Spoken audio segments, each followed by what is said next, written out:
Brother asked the question that at the time of the Prophet, there were women who were slave women, and you were allowed to have sex with them even without marrying.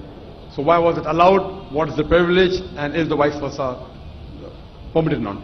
There are many verses in the Quran which says that you can have sex with whom those are your wife and what your right hand possesses. Right hand possesses means they were the slaves, and at the time of the Prophet, the wars used to take place, and when wars used to take place, they were captives. When they were captives from both the sides, the men and the women, they became slaves. Though if you analyze, there are verses in the Quran, which also says in Surah Nisa chapter number 4, that if you do not have the means to get married, then marry a slave woman and give her freedom in mahar. So here the Quran says and encourages that if you don't have the means to get married, so marry a slave woman and give her freedom as mahar. So now the thing is that, so it's preferable to marry. Vice versa, it's not possible. Vice versa is not possible. It is only for the female women slaves that the man can have sex. The Quran doesn't say the vice versa. And this again, if you analyze, that if you see, at that time promiscuity was very common.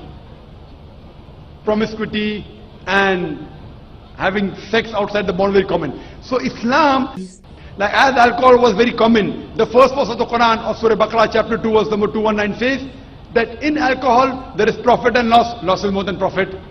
The next verse was revealed in Surah Nisa chapter 4 verse 43 that do not pray with your mind befogged. Means when you're praying, don't have intoxicants. Finally the ban came in Surah Ma'idah chapter 5 verse number 90 that alcohol is banned. So here, first Almighty God, Allah subhanahu wa ta'ala prohibits any other sex. Only two people allowed. Your wives and that which your right hand possesses. Now in this age, we don't have, any wars. It may take place. People say that the Quran talks about slavery, is it justified? I said yes, why not? You know why?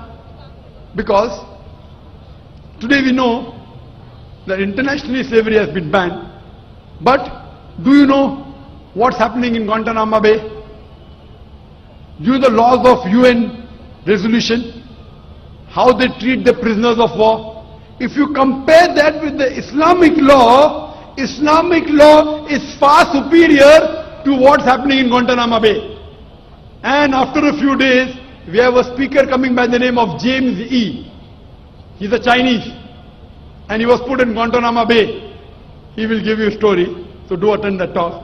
So if you see what is done in Guantanamo Bay, and the way the prisoners of war are ill-treated, they are imprisoned. In the Islamic law, the slave is free to move around. Imagine, prisoner of war, but free to move around. Great. Major thing, you're giving them a place to walk. They can go to the market, they cannot run away. But if they run, what are you going to do? You have to catch up with them. But imagine a prisoner of war is not chained. In the normal prisoner of war, you have prison camps with electric wires, they can't go out. All sorts of nonsense goes there, All sorts of sexual abuse goes there. Do you know that? What nonsense goes? So, the Islamic law, even if I agree, how they treat the slave is far superior than the UN Charter. Far superior than Guantanamo Bay. But in Islam disagrees with having sex outside the marital bonds. So just as a restriction, it was permitted that time what your right hand possesses. But preferable is, as it goes further, that give their freedom in mahar and have sex with them, that's preferable. Hope that answers the question. Thank you, sir.